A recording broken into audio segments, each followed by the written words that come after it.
नमस्कार दोस्तों, मणिपुर में जारी जातीय हिंसा के बीच केंद्रीय गृह मंत्री अमित शाह ने लोकसभा में बड़ा बयान दिया है। उन्होंने संसद में कहा कि संविधान के अनुच्छेद 356(1) के तहत 13 फरवरी 2025 को राष्ट्रपति द्वारा जारी राष्ट्रपति शासन की उद्घोषणा को मंजूरी देने के लिए वो सदन के सामने प्रस्ताव रख रहे हैं। गृह मंत्री ने मणिपुर की स्थिति पर विस्तार से बोलते हुए कहा कि ये न दंगा है और न ही आतंकवाद, बल्कि ये जातीय हिंसा है जो हाईकोर्ट के एक फैसले की व्याख्या के कारण उत्पन्न हुई। उन्होंने कहा कि मणिपुर में दो समुदायों के बीच आरक्षण को लेकर विवाद पैदा हुआ था, जो बाद में हिंसा में तब्दील हो गया।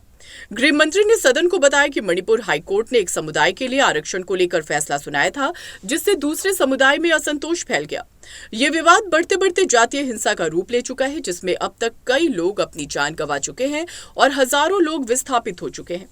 उन्होंने कहा कि यह हिंसा किसी आतंकी संगठन या उग्रवादी गुटों द्वारा नहीं कराई गई, बल्कि ये एक संवैधानिक प्रक्रिया की अलग अलग व्याख्या के कारण उत्पन्न हुई अशांति है। अमित शाह ने कहा कि मणिपुर में हालात नियंत्रण से बाहर हो चुके थे, इसलिए केंद्र सरकार को मजबूरन राष्ट्रपति शासन लागू करने का निर्णय लेना पड़ा। उन्होंने स्पष्ट किया कि राष्ट्रपति शासन के दौरान राज्य प्रशासन को स्थिर करने, शांति बहाल करने और प्रभावित लोगों को राहत पहुंचाने पर जोर दिया जाएगा। सरकार ने सभी आवश्यक कदम उठाने शुरू कर दिए हैं ताकि स्थिति जल्द से जल्द सामान्य हो सके। मान्यवर, संविधान के अनुच्छेद 356(1) के अंतर्गत राष्ट्रपति महोदय द्वारा 13 फरवरी 2025 को जारी की गई उद्घोषणा का अनुमोदन करने का मैं प्रस्ताव लेकर सदन के सामने आया हूं।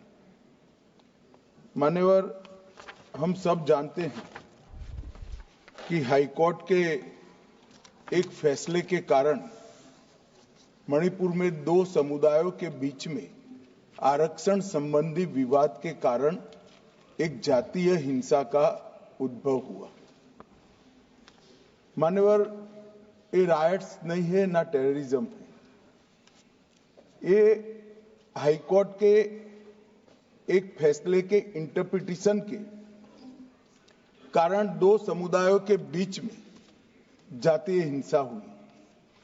सभी सदस्यों ने इस पर काफी चिंता व्यक्त की है मान्यवर, और उन्होंने कहा कि भाई तुरंत शांति हो, पुनर्वास के लिए तुरंत प्रयास किए जाएं, केसों की न्यायिक जांच हो और जो पीड़ित है उनकी पीड़ा कम करना और उनका जो नुकसान हुआ है इसकी भरपाई होनी चाहिए। मान्यवर, दिसंबर, जनवरी, फरवरी और मार्च 4 महीने से वहां पर हिंसा नहीं है, और जहां तक कैंपों का सवाल है, पहले से ही इसके अंदर खाने पीने की व्यवस्थाएं, दवाइयां, मेडिकल सुविधाएं, ये सब सुनिश्चित कर लिया गया है। टेक्निकल एजुकेशन, मेडिकल एजुकेशन की वहां पर ऑनलाइन व्यवस्था हो चुकी है। प्राइमरी एजुकेशन के लिए कैंपों के लिए अंदर ही वहां पर वर्ग लगाए गए हैं, जहां इनकी पढ़ने की सुविधा करने का प्रयास किया गया। मैं नहीं कहता कि ये सुविधा अपने घर में रहकर बच्चा पढ़ता है इतनी अच्छी है, मगर हम सब जानते हैं मान्यवर, जब जातीय हिंसा होती है तब ये सारे प्रश्न खड़े होते हैं। मुझे लगता है कि इसको पार्टी के साथ एकदम जोड़ना नहीं चाहिए।